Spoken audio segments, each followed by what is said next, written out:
Danielle with the Sweeney Agency, and I'm so thrilled to welcome author and leadership speaker Michelle Ray, who's the founder of Lead Yourself Institute. Michelle's keynotes and coaching help individuals and teams master personal leadership. We talked a little bit in our previous conversations about building resilience and then building resilience in teams. But there is a part that comes into play, which is the personal accountability piece. So how do we build that muscle on the individual level when we're working remotely? It's such a great question, because some people are used to it and some people are not. So how do we, first of all, I think accountability, I want to give it a positive connotation. I believe that when people feel like they can take ownership of something, that's a really positive thing. And that goes part and parcel with accountability. We are in a time right now that is unfamiliar for many people, where, time is a gift. How am I going to use it? How am I going to be accountable for the way I use my time? So I think that it is certainly for me a value to try to create some kind of structure to keep me accountable. And I think if you have a remote team, recognize that everybody has their own way of creating their own structure.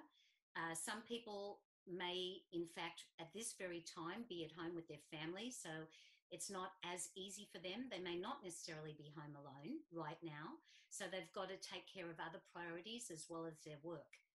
So just giving people the opportunity to structure their day in a way that works for them, knowing and trusting that they are going to get that work done and be able to work effectively and efficiently. I like to schedule appointments with myself. That's how I get my work done. I use Microsoft Office Outlook, Office 365. I schedule those appointments, and it helps me to stay focused. And when that reminder comes up, just as the reminder came up for me to talk with you in 15 minutes before our call, I find that's incredibly helpful. And then I give myself a little bit of time in between each task to, have a breather, have a cup of coffee, have a bite to eat, make sure that I'm in touch with what's going on around me in nature and everything that makes me feel good. And that way I'm able to really, take charge of my day. And I find that my days go very quickly because I'm managing myself to the best of my ability.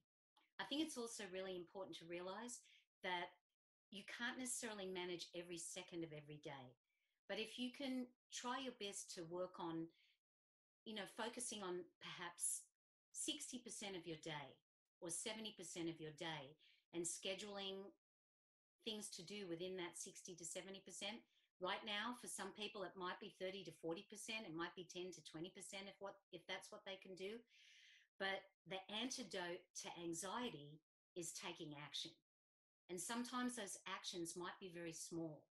And I think that whenever we're able to do something and accomplish something, we're creating some form of movement, we feel better. We feel like we're actually achieving something. So, that can happen whether we're in our usual work location or even when we're working from home. I think many of us get caught up in this idea that every minute has to be structured throughout the day. So taking some time in between. Do you find it harder to get back into tasks or to switch back into tasks when you're doing that? Or do you find that flows a little bit more easily? I find that, and here's another thing that works for me, is sometimes, I take one task and I'm going to break it down into manageable pieces. And that's how, most of us get overwhelmed because we're trying to do too much.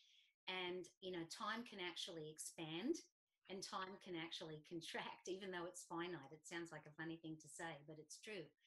And, we can give ourselves permission for that time to expand. And then, sometimes we may never actually finish what we need to do. That I'm writing my next book right now. So I have a scheduled time that I do not deviate from right through this pandemic to actually sit down and write for 1 hour actually I do it 4 days a week. And I do it incrementally. I've got a set number of words that I want to write. And by doing that process since, the beginning of this year, I'm more than halfway through. But if I sat down to a blank slate and blank computer and said, I'm going to try and write 30,000 words. That's impossible, but I can certainly try and write 300 words. So it's all in how you decide to see it and how you decide to organize it without overwhelming yourself. Break it down into manageable pieces.